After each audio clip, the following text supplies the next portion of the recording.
정봉주의 정치쇼. 안녕하세요. 70억 분의 1의 사나이 마성의 중독성 대체 불가 정봉주의 정치쇼 정봉주입니다. 자, 아는 것이입니다. 듣기만 해도 똑똑해지는 시간. 이 코너를 개인적으로 소장하고 있는 분들도 있다 그러죠.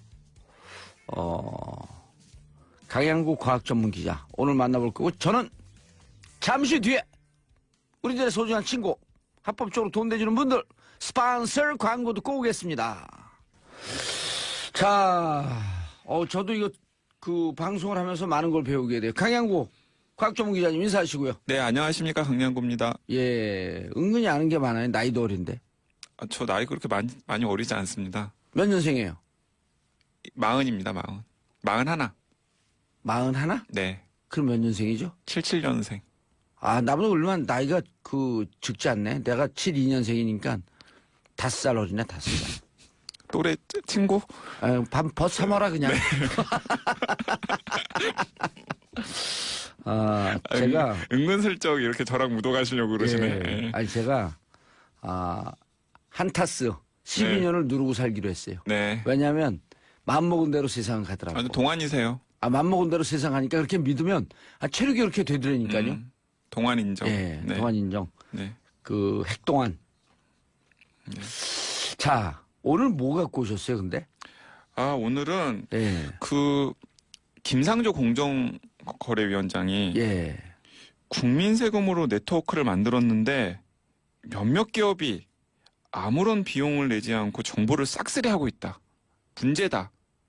이런 얘기를 하셨거든요.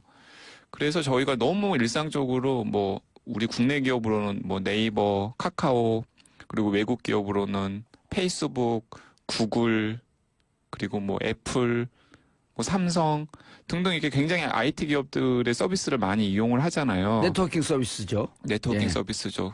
굉장히 이제 그런 서비스들이 우리의 일상생활을 바꿔놨는데, 한편으로는 굉장히 편리하지만은 또 한편으로는 우리가 또 캐치하지 못하는 무서운 일들이 또 벌어지고 있는 건 아닌지를 한번 좀 점검을 해보자는 차원에서, 그리고 요즘에 또 빅데이터, 빅브러더 이런 얘기들이 계속 나오고 있으니까 그런 얘기들을 좀 해보려고 가지고 나왔습니다. 일단 그리고 나이가 조금 연식이 있는 분들은 네.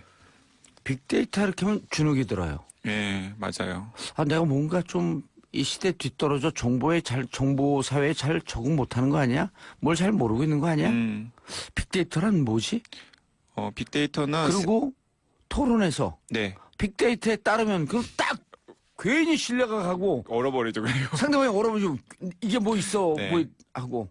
제가 아주 잘 쓰거든요. 네네. 빅데이터를 분석해 본 결과 최근에 검색어로 갖고 본 인지도 이런 게 정치권에서 쓰이거든요. 네. 최근 검색어로 본 이 후보의 키워드. 뭐가 있어 보이죠. 그래서 키워드로 키워드로 분석해본 빅데이터. 네. 그러면 막 겁먹어요. 자, 그럼 여기서 이제 제가 이제 빅데이터 정의부터 간단하게 설명을 드려야 되겠네요. 빅데이터는 보통 3가지 특징을 동시에 가지고 있는 데이터를 빅데이터라고 하는데요. 아하. 3가지. 저 3가지 좋아하거든요. 하나는 양이 엄청나게 많아야 합니다. 상상을 초월할 수 없을 정도로 양이 많은 정보. 근데 양만 많은다고 빅데이터가 아니고요. 일단은 딱 이렇게 한 가지로 형식이 정해져 있지 않은 정보. 그러니까 빅데이터 안에는 영상도 있고 텍스트도 있고 숫자도 있고 어쨌든 간에 한 가지로 이렇게 딱 정해져 있지 않은 여러 가지 다양한 형태의 데이터들이 그 안에 들어있어야 되고요.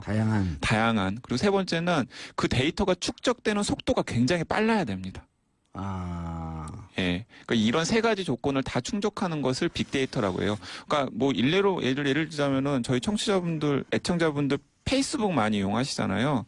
그럼 페이스북에 본인이 오늘의 생각은 어떻습니까? 라고 물어보면은 글도 남기고 사진도 남기고 필요하면은 첨부 파일 같은 것도 붙이고 등등 그리고 링크 같은 것도 남기고 뉴스도 퍼다 나르고 굉장히 다양한 형태의 데이터 형식이잖아요. 그런 것들이 또 굉장히 많은 사람들이 그 페이스북을 사용하고 있기 때문에 엄청나게 빠른 속도로 엄청난 양의 정보들이 막 쌓여갈 텐데 그런 게 이제 전형적으로 그걸 다 모으면 그게 빅데이터라고 하는 거죠. 그리고 또 요즘은 태그라고 하는 표현도 쓰잖아요. 그렇죠. 태그가 뭐지? 태그는 어떤 정보가 이거다라고 이제 그 약속을 해가지고 이제 그 키워드를 이제 딱딱딱 이렇게 부여를 해주는 걸 태그라고 하는 거죠. 예. 네.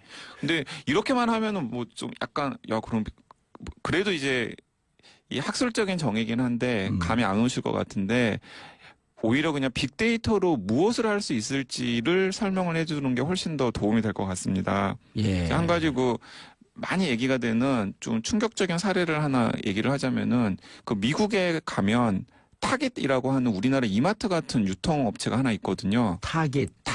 뭐 타겟 뭐 그렇죠. 이렇게 하는데. 타겟이라고 네네. 목표 이런 거죠. 네네네. 그런데 그 우리 이마트 같은 유통업체라고 생각을 하시면 되는데 그 타겟에 어느 날 이제 막 이렇게 어떤 아저씨 한 분이 화가 나셔가지고 이제 고객센터에 항의를 하러 오신 거예요. 왜 항의를 하러 오셨냐면은 이렇게 항의를 한 겁니다. 아니 지금 내 딸이 지금 아직 10대인데 내 딸한테 있다고 이 카탈로그를 보내면 어떡하냐. 어떡하냐. 근데 그 광고가 무슨 광고냐면 이제 19금 임신 육아용 광고를 보낸 거예요. 자기 딸 이름으로. 아하. 타겟에서. 예. 그래서 이 아버지가 화가 난 거죠. 아니 내가 이제 10대 딸한테 이런 걸 보내면 어떡하냐. 아하. 그러면서 한번 뒤집고 이제 집에 돌아가셨어요. 네. 근데 3개월 후에 되게 조신한 모습으로 다시 찾아오셔서 사과를 하신 거죠. 예. 죄송합니다. 그래요. 저번에 제가 소란을 피워서 죄송합니다. 웬일이십니까? 했더니 사실은 정말 제 딸이 임신 3개월이었습니다. 그때 그러니까 부모도 자기 딸이 거야? 임신 3개월인지를 몰랐는데 타겟이 먼저 알고 육아용 임신용 카탈로그를 보낸 겁니다. 이게 빅데이터의 힘인 거죠. 그러니까 이제 아마 그 10대 소녀가 부모 몰래 이제 혼전 임신이 된 거죠. 남자친구랑 사고를 쳐가지고 임신이 되면은 이제 막 자연스럽게 막 좀 위축이 되잖아요. 테스터기도 사고. 뭐 임신했는지 안 했는지 확인도 해볼 테고 그리고 이제 뭐 로션 같은 걸 쓰더라도 기존에 쓰던 로션이 아니라 유기농 로션 같은 걸 쓰게 될 테고 그리고 괜히 막 또 이렇게 와가지고는 또 막 그 임신용이나 육아용품을 얼마인지 막 가격도 검색을 해볼 테고 인터넷 들어가서 그런 것들이 다 이제 그 사람한테 딱 태그가 되어가지고 그 딱 지정이 되어가지고 이 A라는 이 17살짜리 소녀는 지금 이러이러한 패턴을 하는데 임신했을 가능성이 좀 높다. 네, 보통 임신한 여자들이 이런 식의 이제 소비 패턴 이런 걸 사고 그다음 이런 걸 검색을 해보더라라는 걸로 이제 딱 정해진 거죠. 그래가지고는 바로 뭐 사람이 지정한 것도 아니고 시스템이 이제 애는 이제 7, 8개월 후에는 이제 7, 8개월 동안 이제 애를 갖고 난 다음에 7, 8개월 후에는 이제 임신 10개월 차가지고 이제 애를 낳을 테니까 얘한테는 이제 임신 육아 카탈로그를 보내면은 우리 매상이 오를 거다라고 딱 보낸 거죠. 이런 게 바로 이제 빅데이터. 아니 어떤 사람이 쓰는 글을 봐도 예를 들어 뭐 새 생명을 얻는 기쁨이 있었다 뭐 이제 이런 걸 자기 일기장이나 수필집이나 이런 데다가 자서전이나 이런 데다 써놓으면 그걸 일반 사람들에게 보여주면 이걸 보고 뭘 느꼈습니까? 주부들에게 5명 중에 5명이 다 이건 임신한 사람이 쓰는 글인데 어디서 많이 들어본 내용이죠. 네네네. 어디서 들어본 내용입니까? 아니 그냥 그렇다고요. 그런 게 축적이 되면서 하나의 빅데이터가 그렇죠. 만들어지는 거죠. 만들어지는 거죠. 이런 게 바로 이제 빅데이터 힘이고 바로 이런 걸 할 수 있기 때문에 그 기업들이 그렇게 기를 쓰고서 고객들의 정보를 막 확보하려고 하는 거죠. 사실 우리나라 기업들은 전에 영화에 톰 크루즈가 나왔던 영화에 마이너리티 리포트인가 뭔가 하는 그 영화가 있어요. 제목은 정확한지 모르겠는데 근데 이제 지나가다가 그 아주 이후에 문명이 발달된 세상의 얘기인데 지나가는데 광고판이 움직이거든요. 광고판에 있는 AI 맞습니다. 인공지능. 마이너리티 리포트입니다. 맞죠? 그 여성이 움직이면서 남자의 눈을 딱 쳐다봐. 지나가는 톰 크루즈의 눈을 딱 쳐다보면서 눈을 쳐다보는 순간 안구를 통한 정보가 입수가 되는 거예요. 안구에 정보가 있는 거죠. 누군지를 아는 거죠. 인식이 된 거예요. 그리고 그 인식된 톰 크루즈의 빅데이터가 쫙 올라오면서 이제 핸드폰 교체할 시간이 됐습니다. 맞습니다. 핸드폰 교체하시죠. 핸드폰은 S사의 무선 핸드폰이 가장 적절합니다. 그러니까 핸드폰을 쭉 해오라고 이 사람이 쓱 지나가니까 가는데 뭐 그 뒤통수에다가 의상 교체도 해야 되겠군요. 사실은 이제 그게 SF 영화만의 얘기가 아니라 인터넷에서 저희가 검색을 하다 보면은 실제로 그런 일들이 지금도 벌어지고 있는데요. 예를 들자면은 뭐 아마 그 봉도사님 19금 만화 같은 거 가끔 보십니까? 아우 너무 잘 보죠. 네. 19금 내가 19살이 넘었기 때문에 네. 19세 미만이 볼 수 없는 특권이 있는 거 아니에요? 네, 저희에게는 그냥 계속 맞습니다. 빠이지 계속. 네, 그래서 이제 제 지인이 이제 경험을 한 건데 네. 그 친구도 이제 뭐 가끔씩 기분 전환하려고 19금 웹툰을 이제 웹툰 사이트 들어가서 봤나 봐요. 예. 아니 뭐 성인인데 그럼요. 뭐가 문제예요? 예. 그런데 어느 날 이제 회사에서 프레젠테이션을 하려고 자기 노트북에 연결을 한 다음에 프레젠테이션을 하는데 프레젠테이션 하다 보면 이렇게 막 회사 상사들한테 이제 정보 같은 거 바로바로 띄워가지고 막 이렇게 찾아주고 막 그래야 될 때가 있지 않습니까? 예. 족족 옆에 19금 광고들이 막 붙는 거예요. 어허. 사이트를 들어갈 때마다 옆에 19금 광고들이 붙는 거예요. 야. 도대체 이건 무슨 신기일까? 아, 자기가 검색한 기록이 어딘가 그렇죠. 남아있구나. 검색 패턴을 이제 구글이나 이런 데서 이제 그 가지고 있다가 이제 그 보통 그 구글에다가 광고 영역을 대여해주는 사이트들이 굉장히 많잖아요. 예. 구글 애드 광고. 그러면은 이제 그 사이트를 띄울 때마다 그 애드 광고에서 아, 애는 최근에 19금 컨텐츠를 검색해본 애니까 이런 데 관심이 있겠지 해가지고는 뭐 이렇게 무슨 데이트 사이트라던가 아니면은 19금 웹툰 광고라던가 이런 것들을 계속 띄워주는 거예요. 이거 듣는 사람들 뜨끔뜨끔한 사람도 있겠어요.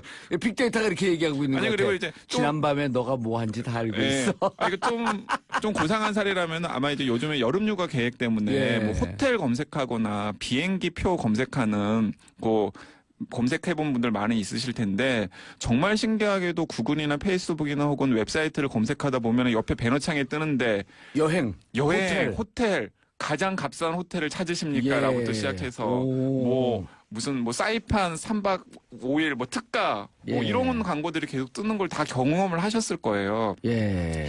그게 본인들의 검색 패턴을 구글 같은 기업에서 다 저장을 하고 기억을 하고 구글이나 페이스북 같은 데서 기억을 하고 있다가 예. 타겟팅을 해가지고 이제 쏴주는 거죠. 그런 게 바로 이제 빅데이터의 힘이고 예. 그것 때문에 기업들이 기를 쓰고서 그 빅데이터를 모으려고 하는 겁니다. 사실은 그 데이터를 모으면은 예. 빅데이터를 모으면은 인터넷 공간에서만 무엇을 할 수 있는 게 아니라 아까 그 영화 속에서 나온 것처럼 이 오프라인 공간이랑 예. 연결을 해가지고 여러 가지 것들을 활용을 할 수 있는 여지들이 생기는 거죠. 앞으로. 생기는데 그걸 왜 골목 상권을 뛰어드냐는 거예요. 예를 들자면은- 제가 드는 건 그거 찬성해요, 안 찬성해요? 제 얘기. 찬성 안 합니다. 왜요? 반대합니다. 저는. 해라 이거야? 아니 그게 아니라 예. 그런 행태에 대해서 반대한다. 아, 그러니까 내 주장에 찬성을 하는 네, 거네. 네, 네. 오, 아우 우리 강양구 기자. 예를 들자면 이런 것도 이제 동기 안아주고 싶어. 이런 것도 이제 될 겁니다. 예. 지금 이 정치쇼 같은 경우도 팟캐스트로 나가잖아요. 예. 근데 지금 이제 미국에서 어떤 식으로 이제 팟캐스트 서비스를 하려고 그러냐면은 위치 기반이랑 연결을 시키는 겁니다. 예. 그래서 팟캐스트를 들으면 지금은 음원을 다운로드 받아가지고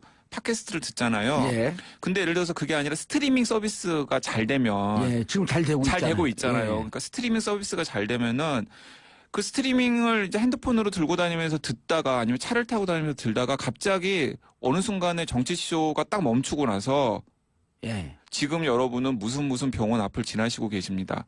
이 병원은 성형 너무 잘한다. 광고가 뜨는 거야. 광고가 뜨는 거예요. 이런 게 이제 이미 이제 기술로는 상용화 된 겁니다. 아, 제가 이 방송 끝나고 할 얘기인데 네. 이미 이 팟캐스트 언론 지형이 특히 시사 정치 분야에서 기성 그 TV 매체를 뛰어넘었거든요. 네. 예를 들어 종편을 뛰어넘고 기성 메이저 보수 언론들을 다 뛰어넘었단 말이에요. 왜냐하면 그게 지난 4.13 총선에서 결과가 나타나잖아요. 예를 들어 한 A라고 하는 매체가 신문이 100만 부를 찍어요. 그럼 온라인으로도 보고 100만 부를 찍는다고 하는데 실질적으로 가동률은 한 30만 부밖에 안 돼. 그건 신문 전체 가동률이에요. 그럼 한 주제에 대한 가동률은 맥시멈 돼봐야 10만밖에 안 되는 그렇죠, 거예요. 그렇죠. 근데 팟캐스트는 하나의 주제로 띄웠을 때 300만, 400만이 다운되면 이 효과가 그렇죠. 수십 년 된 메이저 언론을 뛰어넘은 거예요. 네. 설득력이, 영향력이. 그래서 이거는 대한민국에서 이런 언론 지형이 평평해지기를 원하는 대기업에서 여사업에 뛰어들어야 할 이유가 있다. 여기까지 내가 결론이 갔어요, 지금. 네. 그럼 그 사람들을 뭘 갖고 설득할 것인가? 수익 모델. 수익 모델. 이야. 아니, 계속 요즘 고민하고 있었던 거거든요. 네. 근데 이제 그런 게 가능해진다는 거죠.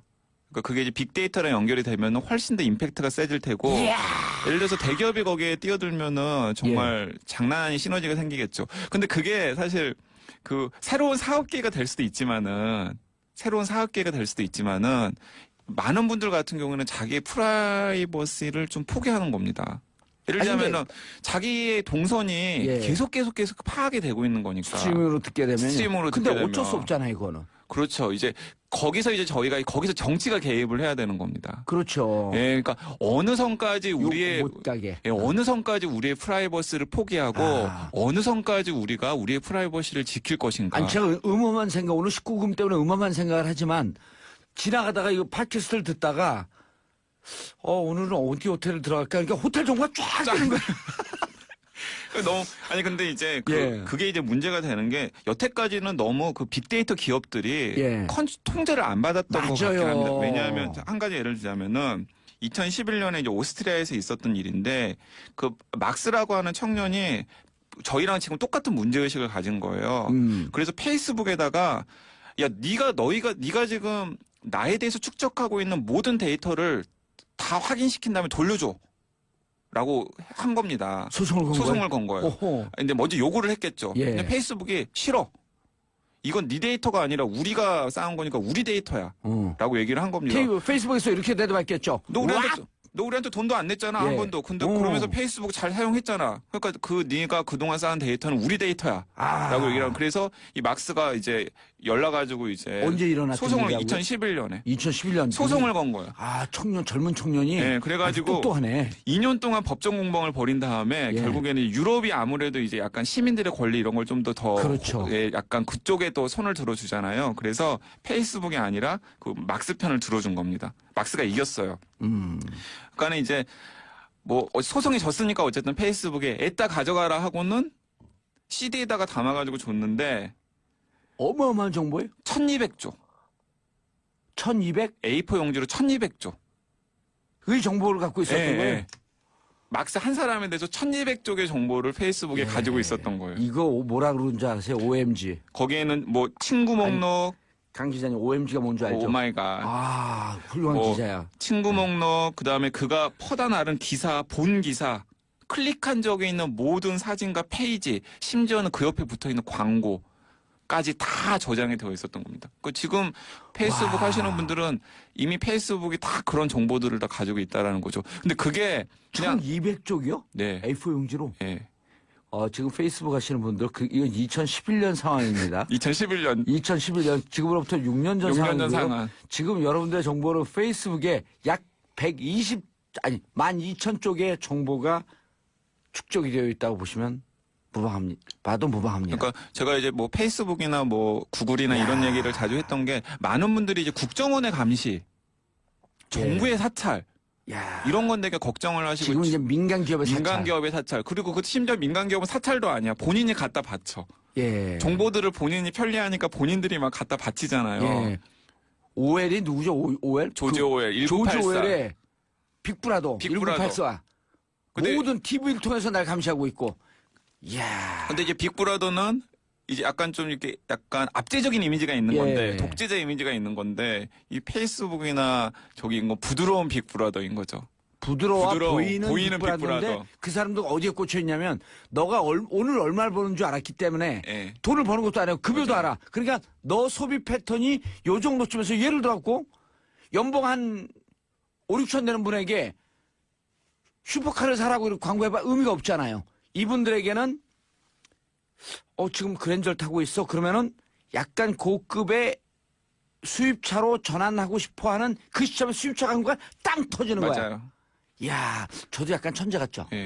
그러니까 지금은 이제 전혀 대답을 안 하는데 이게 지금의 조지 오웰의 빅브라더가 전혀 다른 형태의 빅브라더인 거고. 근데 거기에 이제 더 무서운 건 뭐냐면 국가가 여전히 힘을 가지고 있잖아요. 그러니까 국가가 이제 또 그런 기업들한테 압박을 하는 거죠. 야, 페이스북, 야, 애플, 야, 삼성, 야, 구글, 너희 뒷문 알려줘. 그러니까 너희들 그렇게 데이터 축적해.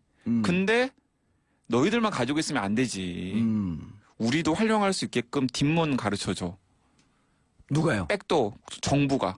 뭐 미국의 뭐 CIA라던가 뭐 NSA라던가 아니면 우리나라 국정원이라던가 이런 데서 이제 계속 기업들에게 압박을 하고 기업들이 공익이라는 이름으로 국가에 줄 가능성이 있는 거죠. 야, 정치가 개입해. 예, 그러면은 이제 와, 어마어마한 민간 빅브라더랑 국가 빅브라더가 결합이 되면서 상상을 초월하는 감시 사회에 살 수 있는 가능성이 생기는 거죠. 그러니까 이런 대목들에서 정치가 이제 정신 똑바로 차리고 개입을 해야 된다는 겁니다. 야. 아니 최근에도 사람들 많이 황당한 사건 하나 있었잖아요.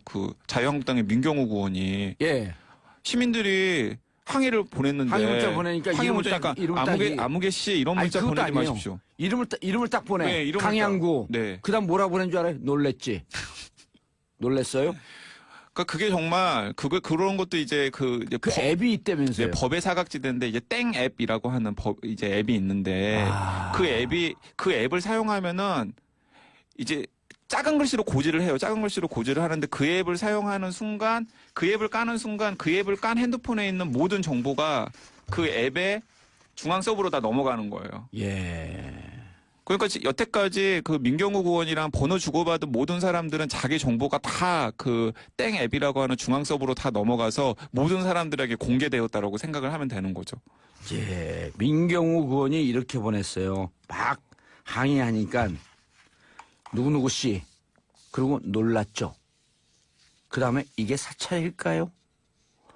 그리고 항의했더니 문자 폭탄 보내는데 일체도 안 돼서 이름 맞추는 거. 놀라지 마시고 쓸데없이 문자 보내지 마세요. 지금은 익명 속에 숨을 수 있는 시대가 아닙니다. 그러니까 저는 진짜 이게 지금 앱이 지금 불법성이 있거든요. 이 앱이 과연 공익에 부합하는 것인지 공익에 부합하지 않는 것인지 판단해서 공익에 부합하지 않는다라고 한다면 이런 앱을 사용할 수 없게끔 법을 만드는 게 국회의원의 본분입니다. 이런 짓 하지 마세요. 네. 그런데 또 이 앱은 또 국내 기업도 아니고 이스라엘 소재 기업이래요. 이스라엘은 해킹해요. 천국 아니에요. 맞습니다. 정말 저도 시험 삼아서 저도 한번 공기계에다가 깔아봤거든요. 예. 그랬더니 그리고 이제 아는 작가한테 전화를 해보라고 했어요. 제 핸드폰에 저장이 안 돼 있는. 그랬더니 바로 뭐뭐뭐 작가 전화라고 딱 뜨더라고요. 그러니까 그 작가의 핸드폰 번호를 가지고 있는 누군가가 또 그 앱을 사용을 하면서 이제 그 핸드폰 작가의 정보가 다 넘어가 있는 거죠. 이 앱을 만든 사람에게 이 정보를 다 파는 거네, 누군가가. 사실은 그런 거죠. 아니, 불법이 이루어지고 있는 그 앱이 가동되고 있는 걸 국회의원이 그 앱을 쓰고 있으면서 그걸 좋다고. 네. 아, 화나네, 진짜. 그러니까 정말 그러니까 저희가 너무나도 편리하게 빅데이터를 활용해서 여러 가지 서비스를 받고 있지만은 사실은 그게 조금만 핀트를 받고 가면은 자기한테 굉장히 심각한 피해가 될 수 있고 자기를 감시하는 수단이 될 수 있다라는 걸 알고 시민들도 좀 여기에 대해서 이거 정치가 개입해가지고 어디까지 가능하고 어디까지 가능하지 않은지 좀 선을 그어주는 게 필요하고 또 진짜 이게 민경욱 같은 현역 국회의원들이 그런데 경각심을 가지고 해야 되는데 정치가 개입해줘야죠. 모든 게 정치인데. 알겠습니다. 빅데이터는 무서운 정보네요. 네. 근데 여러 가지 사업 아이디어도 떠요. 그러니까 이제 양날의 칼인 거죠. 유혹이 생기는 거죠. 나도 부도덕한 인간인가 봐요. 죄송합니다. 책임지고 오늘 토론을 하야하겠습니다. 자, 1부는 여기까지 들으시고요. 강양구 기자님 수고하셨어요. 인사하시고. 네, 감사합니다. 다음에 뵙겠습니다. 예. 앨런 파슨스 프로젝트의 Eye in the Sky. 하늘에 무슨 큰 눈이 하나 딱 우리 쳐다보고 있는 것 같아요.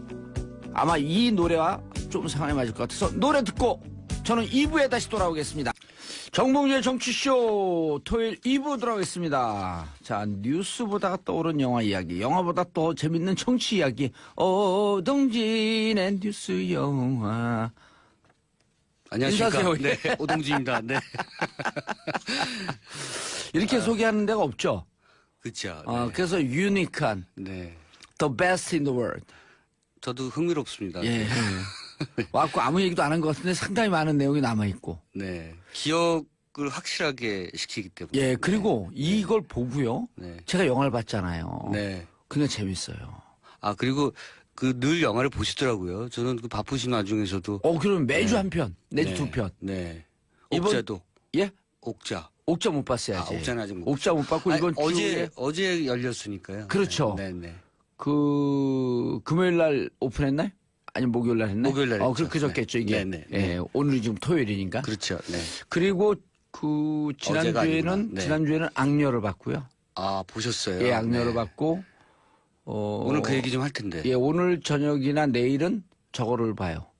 그 누구죠? 지난번에 얘기했던 일본 박열.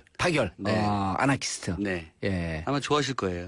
네. 그런데 지금 막 예매가 폭발하고 있어요, 박열. 박열이 1위죠. 네. 2위인가요? 1위예요. 1위죠. 네네. 예. 그 옥자는 극장이 적잖아요. 옥자 꼭 보고 싶어요. 넷플릭스로 열었기 때문에. 네, 트랜스포머는 자다가 앞부분 너무 피곤해갖고 이제 좀 잤는데. 잘하셨어요. 네. 예, 잤어요. 네. 영화 보시면서도 좀 주무셔야 돼요. 영화도 그런 용이기도 해요. 수면용. 그렇죠. 네네. 2시간 40분 하는데 네. 앞부분 정말 재미없고. 네. 트랜스포머는 중년 세대들에겐 그런 수면용입니다. 네. 굳이 뭐 그걸 따라가면서 우리 집사람이 몇 번 꼬시는데도 잠이 올 정도로 영화더라고요. 그럼에도 여기까지만 불구하고 얘기해서 트랜스포머를 딱 평끝. 이제는 트랜스포머 마지막이니까. 네. 이게 마지막이에요? 그렇죠. 네. 만들 만들 만큼 만들었고 이제 더 이상 얘기 안 나와요. 마이클 베이도 다른 거 잘 만드는 사람인데 예. 이제 그만해야죠. 네. 그럼 한 달 전쯤에 저걸 봤어요. 에얼리언, 더 비기닝 오브 에얼리언이죠. 네.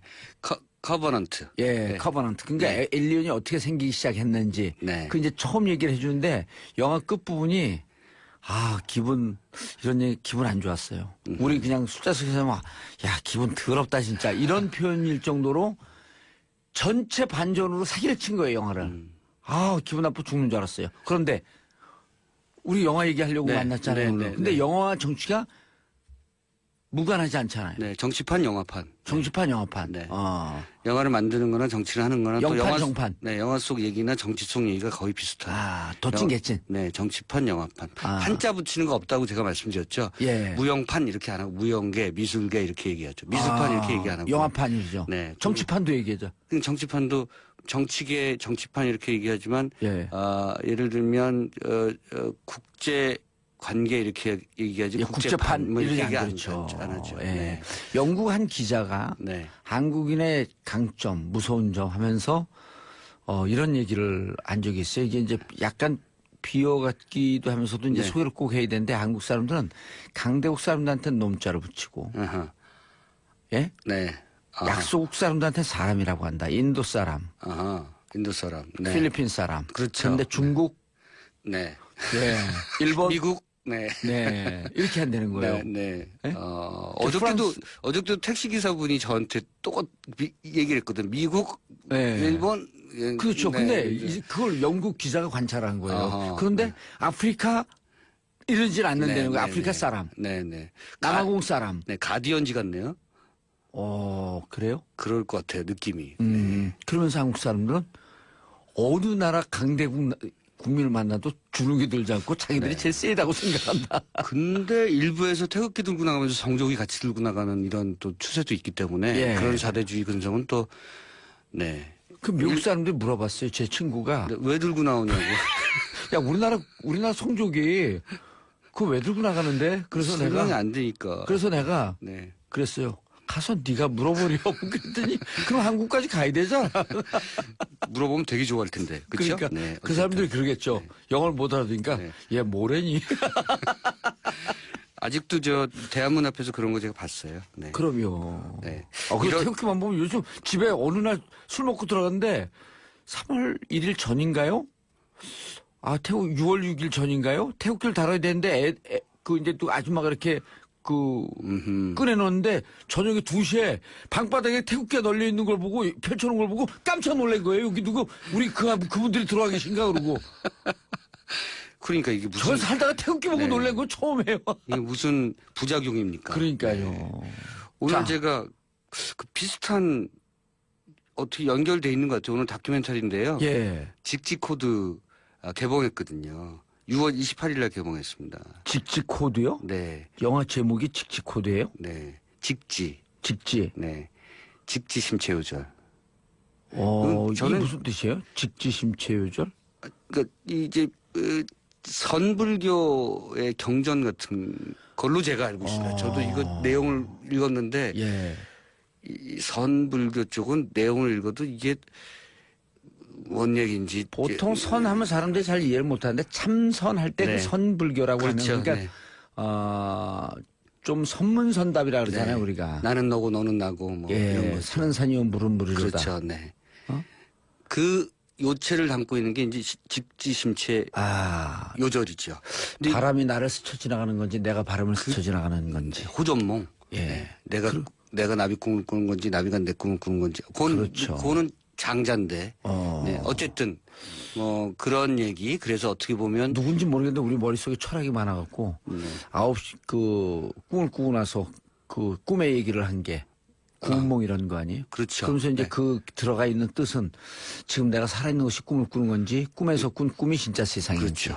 최인원 작가의 구운몽도 있었죠. 예. 네. 어쨌든 이제 이게 중요한 게 우리가 역사를 배우면서 사실 직지심체요절의 컨텐츠가 뭔지를 배워야 되는데 그거 살짝 안 배우고 요 직지를 배울 때 여기 금속 활자로 찍혀졌다. 요 책이 세계에서 가장 오래된 금속 활자로 인쇄된 것이다. 요것만 배웠죠. 이거만 문제가 나오는 거예요. 네. 그래서 이제 사실상 직지심체요절이 무슨 얘기를 담고 있느냐는 잘 모르는 거죠. 네. 어쨌든 근데 이 다큐는요. 직지 코드란 다큐는 이 금속 활자본이 어딨냐. 그리고 금속 활자본이 실제로 그러면 구텐베르크보다 먼저 찍혀졌다면 그 증거는 어떻게 찾아야 되느냐. 요 얘기를 추적하고 있는 다큐멘터리입니다. 그런데 이제 제가 이걸 보면서 이게 무슨 정치판하고 무슨 상관이 있냐 이런 뭐 생각도 들긴 했었는데요. 영화를 보면 생각이 좀 확장되는 듯한 느낌이 듭니다. 뭐냐면 어쩌면 이것도 사실은요. 작은 역사 바로 세우기 뭐 이런 것 같아요. 그러니까 우리가 예를 들면 금속 활자가 구텐베르크보다 이게 몇 년도 구텐베르크 저 만들어진 게 1500 몇 년이죠. 이제 이걸 이제 제가 퀴즈를 낼게요. 구텐베르크 금속 활자 발견된 게 몇 년인지 아십니까? 몰라요. 네, 1455년이고요. 네. 1455년. 요 직지심체요절이 금속 활자본이 나온 것이 1377년. 1377년. 78년 앞선 거죠. 그래서 이제 사실은 그 역사 공부를 할 때 우리가 78년 앞섰는데 세계에서는 구텐베르크 금속 활자본이 가장 오래된 것이고 가장 먼저 된 것이라고 알려져서 분하다. 우리 걸 알려야 된다. 뭐 이런 취지의 생각들을 많이 하게 됐는데요. 아마 이 다큐멘터리는 그런 것도 좀 뒤집고 있는 것 같아요. 그러니까 아까 말씀드린 것처럼 직지심체요절의 본뜻, 누가 먼저냐가 중요한 것이 아니고 이것이 갖고 있는 의미가 더 중요한 것. 그러니까 현상보다는 본질이 더 중요한 것을 깨달아가는 과정. 그런데 어쨌든 이 직지 금속 활자본이 프랑스 어디에 남아 있으며 그리고 구텐베르크에게 전달된 이런 금속 활자의 기술이 독일로 전달되는 과정이 어떻게 이루어졌는가를 그 미스터리를 추적해가는 과정을 재미있게 그린 다큐멘터리입니다. 이것도 역시 말씀드린 것처럼 작은 역사를 바로 세우는 건데요. 역사 바로 세우기라고 하는 것이 이제 작은 것들을 하나하나 구축해가거나 찾아가거나 올바르게 만들어 나가는 것이고요. 그런 것들을 이루어가는 과정은 역시 정치적 올바름이 백업돼야 되는 구조인 거죠. 그런 것이 없으면 사실 이런 얘기를 노출시키거나 또는 이런 것들 찾아가는 과정을 지켜보거나 또는 같이 찾아가게 되거나 이러지는 않게 되겠죠. 대부분 이제 외면되거나 이럴 텐데요. 아마 지금 시기에 이런 작품들이 좀 유의미하게 많은 관객들에게 다가설 거고요. 이거 만드신 분이 이제 정지영 감독이세요. 연출은 우광훈 감독인데. 토큰 에로 부러진 화살. 네, 부러진 화살과 남영동 1985 만들었던 가장 BBK 만들 때 됐는데 그분이. 네. 왜 BBK를 안 만들죠? 근데 마이크 사이 구멍으로 우리 오 감독을 쳐다보고 있으니까 너무 재밌어요. 이게 영화를 보고 있는 것 같아요. 좀 무서워요. 아니 이렇게 딱 보고 있는데 우리 이거 보이는 라디오로 좀 보게끔 하고 싶어. 우리 약간 돌 아이 같죠? 갑자기 왜 이렇게 컨주어링의 분위기로. 컨주링. 어쨌든 정지영 감독이란 분이 한국 사회, 한국 영화계에서 가장 사회적 그 이슈와 사회적 발언을 가장 많이 하시는 분이잖아요. 그런 분이 좀 말랑한 주제로 돌아섰다는 느낌이 들기도 하지만 어쩌면 그것이 사회의 변화일 수도 있고 정치의 변화일 수도 있다고 생각해요. 정지혁 감독이 우리 이 정치쇼 방송 들을까요, 안 들을까요? 녹음해서 보내드려야 될 것 같습니다. 왜냐하면 이 정치쇼를 안 들으면 요즘은 이제 이 시대에 업데이트가 안 되거든요. 네, 트렌드를 못 읽는 트렌드를 못 읽는 거죠. 그리고 제가 이제 사람들이 저더러 이제 많이 그 훌륭하다 그러는 사람들이 많은데 그건 정말 과분해요. 왜냐하면 네. 그거는 저더러 훌륭하다라고 하는 것은 그냥 동쪽에서 해 뜬다 이런 얘기나 똑같은 거거든요. 네. 당연한 얘기를 당연하게 얘기하는 거. 일단 이 얘기가 어떻게 정리되느냐 굉장히 결말 없는 영화를 보는 듯한 느낌이 들어가고요. 확 정리가 됐죠, 근데. 네, 그래서 굉장히 중간에 그런 영화를 보면 걱정되거든요. 예. 이 감독이 이걸 어떻게 정리하려고 이러지? 지금 근데 말씀하시는 그런데 정지영 감독께 제가 네. 감사 인사를 드리는 게 네. 2012년에 그 구속됐는데 나라 정봉주 1인 지휘로 강화문에서 366일 동안 했는데 그중에 정지영 감독이 하루 이상을 한 거예요. 네, 같은 가문 아니셨죠? 아니에요. 네. 그 우리는 C족, 혈족 이런 걸 잘 모릅니다. 일단 어디에서 뿌리가 시작됐는지 우왕좌왕이에요. 어쨌든 이 정지원 감독이 그러니까 BBK도 만드셔야 돼. 이거 만들어야죠. 들으시고 예. 예, 그 제가 만드셔야죠. 네. 이게 정치 직지 네. 심체요절 최초의 구텐베르그보다 우리가 오래됐는데 열받는다. 억울하다. 이게 발상도 무척 귀엽잖아요. 네, 네, 그런데 제가 영화 만든다 그랬잖아요, 요즘. 네. 이제 크라우드 펀딩 하려고 준비하고 있는데 작가를 섭외를 못 해요. 왜 그러냐 하면 블랙리스트 이후에 영화판이 지금 다시 화랑이 되고 있어요. 네. 온갖 주제들이 다 터졌고 네, 이제 네. 우리를 막고 있었던 족쇄, 네. 속박의 끈은 다 끊어졌다. 그러면서 이 문화가 지금 완전히 제2의 르네상스를 맞고 있는 거예요. 근데 영화가 잘 되려면 말씀하신 것처럼 정치적으로 자유로워야 되거든요. 그렇죠. 네. 사상의 자유가 보장이 돼야 헌법에 보장되어 있는 사상의 자유를 그 블랙리스트로 옥죄고 난 다음에 내 꿈은 옥사하는 것이 아니다. 네. 그러면서 제가 답변 김기춘 전 실장에게 한마디 드리고 싶어요. 요새 사약론 나왔죠. 예, 사약을 줘라. 사약을 먹고 죽고 싶다. 나는 옥사하기 싫다. 네. 그동안에 75년서부터 80년까지 5년 동안 노출된 것만 조작 간첩을 만든 게 23건인가 21건인가 그래요. 네. 그리고 제가 아는 분도 요즘 보안관찰법 홀로 투쟁하고 계시는 분인데요. 예. 강용주 의사고요. 그분이 저한테 얘기한 거는 다녀본 데라고는 외국 나가본 데라고는 뉴욕제가밖에 없는데 구미 유학생 간첩단 사건에 엮여서 14년을 살았죠. 네. 무기징역 선고받고 예. YS 때 특사로 나왔죠. 그러니까 저랑 가본 데라고 뉴욕제가밖에 없는데 강남에 있는 뉴욕제가. 하여튼 어디든 예. 네. 광주 같아요. 네. 광주에 있는 뉴욕제가. 네, 네. 맞아. 네, 그랬는데 어쨌든 구미 유학생 간첩단 사건이 었다고 그런 모든 것에 대한 책임이 있는 분이 저는 생각했을 때요 그 양심이 없는 게 아니라 생각이 뭐가 잘못되어 있는 것 같아요. 그런 분들이 사회적 그 죄책감 없이 자기만 오로지 그리고 그 정호성 비서관이 그랬잖아요. 선공 후사하고 멸사본공하는 아주 훌륭한 공직자다. 네. 그분이 만들었던 간첩 조작 사건에 하나라도 생각하면 그런 얘기 못하죠. 그래서 제가 이제 오늘 제 직직 코드로 돌아오면요. 예. 이 다큐의 힘이 그래서 중요하다. 다큐는 어쨌든 간에 작은 일에서부터 큰 일까지 진실을 추적하는 거잖아요. 예. 그러니까 굉장히 거대 담론, 정치적인 문제 이런 것들도 다큐가 밝혀내야 되겠지만 예. 역사적으로 소소한 구체성의 무엇 이런 것들을 해내는 것도 역시 다큐멘터리고요. 그러한 것이 켠켠이 쌓여서 사람들의 의식을 바꾼다고 생각해요. 그래서 예.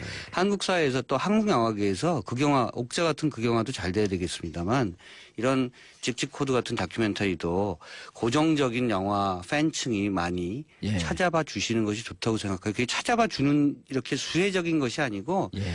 다큐멘터리가 그 관객과 즐길 수 있는 코드를 계속해서 발견하고 발굴해내는 거예요. 그렇죠. 그래서 직직 코드라고 제목을 붙인 것으로 알고 있습니다. 노무현다가 200만 돌파했고 여기는 이제 손익분기점이 이 직직 코드요. 아니 노무현입니다는 손익분기점 훨씬 넘었죠. 예, 넘겨도 뭐 벌어도 많이 벌었어요. 네, 그럼 이제 손안에 움켜진 네.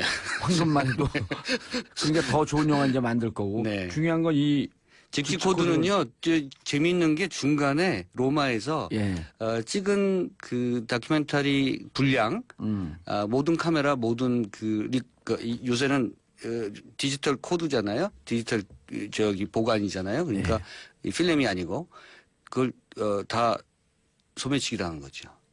찍은 거를요? 예, 찍은 걸 다 잃어버렸어요. 그래서 예를 들면 한 45일간 찍은 분량을 다 잃어버리고 그 분량을 회복하기 위해서 8일 동안 유럽을 전 지역을 거의 다 다녔거든요. 그걸 다시 한 8일간 또는 열흘간 다시 복원하는데 굉장히 애를 먹은 다큐멘터리입니다. 그러니까 돈은 돈대로 잃고. 그리고 용량이 컸고 이렇게 해놓고 만일의 상황에 대비해서 백업을 영화 속에 나와요. 그 스텝이 저 백업 안 했는데요. 돌아가시겠다 진짜. 네. 외장하드 다 잃어버리고. 네. 그래서 다시 찍은. 제가 프로그램 하면서 전화하면서 녹음해 놓거든요. 43분을 녹음을 떴어요.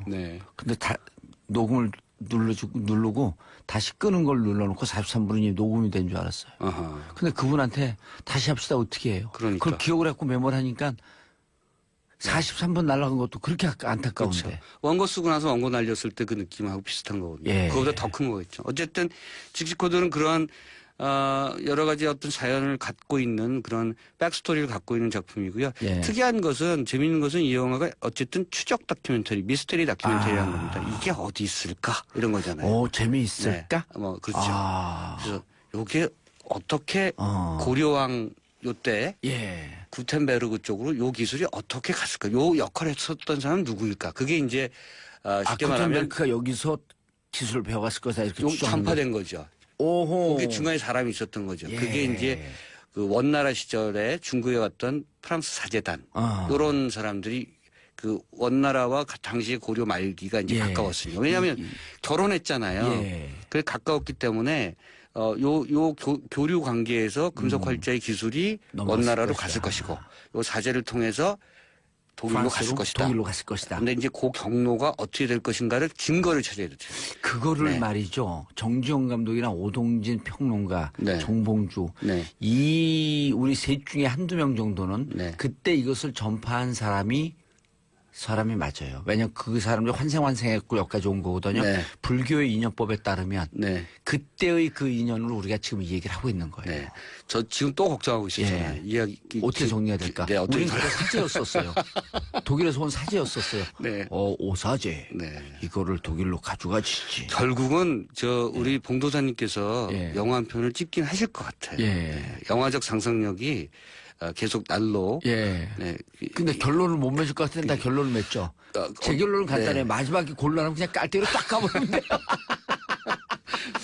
어쨌든 이 직지 코드 어렵게 만든 다큐멘터리고 또 정지영 감독의 새로운 작품이라는 측면 그리고 우가온 감독이라는 또 신의 어떤 등장 이런 분들의 작품이라는 것들 감안하시면서 보시면 좋을 것 같습니다. 두 번째 영화. 두 번째 영화는 이제 악녀 보셨잖아요. 악녀. 제 평을 좀 얘기를 해도 될까요? 제가 듣고 싶어서요. 자, 일단 너무 복잡하게 과거 현재를 왔다 갔다 하면서 너무 비비고 왔어요. 그래서 시나리오가 복잡해. 요즘 사람들은 그 트렌드가 복잡한 건 싫습니다. 예를 들어 얼마 전에 그 원빈이 나왔던. 아저씨? 아니요. 아니, 원빈이 아니라 그 누구죠? 그 현빈. 현빈이 왜 원빈이 되는 거야? 공조. 얼마 전에 현빈이 나왔던 공조. 그건 남과 북의 얘기인데 그것도 살짝 틀긴 했는데 심플해요. 개연성이 있죠. 그 개연성이 있고 아주 심플해요. 그런데 악녀는 과거와 현재를 너무 왔다 갔다 했고 인간관계도 복잡해. 개연성이 없죠, 별로. 그 행동 동기를 너무 숨겨놨죠. 왜 그러는지. 그렇죠. 그리고 요즘 사람들은 그렇게 그 블록버스터 영화도 그리고 이런 그 갱스터 영화도 너무 잔혹하면 안 봅니다. 너무 잔혹해요. 액션은 어떠셨어요? 액션도 개연성이 떨어져요. 그러니까 아무리 이 무기화 될 수 있도록 인간 무기, 인간 병기로 훈련을 받았다고 할지라도 그 살상병기. 살상병기로 했는데 그 가능성이 너무 무제한이에요. 원빈이 나왔던 아저씨라고 하는 영화는 무척 개연성이 있으면서 조금 과장을 했거든요. 그렇죠. 그런데 이거는 너무 과장을 해버리니까 리얼리티가 떨어지는 거예요. 스토리가 복잡하고 개연성이 없고 네. 리얼리티가 떨어지고 그런 상태에서 잔혹하게 가니까 가면서 이제 이런 그 격투 네. 장면이 나올 때마다 짜증이 나는 거예요. 네. 후반부로 가면서. 그래서 지금 말씀하신 모든 것이 흥행 실패의 원인입니다. 흥행 안 됐죠. 제가 제대로 봤죠. 네, 제대로 보신 거죠. 그러니까 이제 이것도 일종의 그 한 여인의 복수이자 사회적 복수, 뭐 이런 것들로 연결되는 건데, 그 복수를 하고자 하는 이유가 정확하지가 않아요. 무엇 때문에 그런지. 그리고 비비고 안 하고 찾으려고 한참 찾다 보면은 내가 찾은 게 잘못된 거 아니야? 네. 그러니까 이제 행동농기라고 하는 것들도 이제 특히 이제 그것이 개인의 복수든 사회적 복수든 정치적 복수든 그 동기가 중요하잖아요. 그 동기가 중요하다는 것은 명분이 있다는 거잖아요. 예. 지금 뭐 흔히 얘기하는 정권이 바뀌어서 뭐 정치 보복이다 어쩌고 저쩌고 얘기를 하는데 정치 보복이라고 하는 것도 명분이 있으면 그건 역사 세우기죠. 그 적폐청산이죠.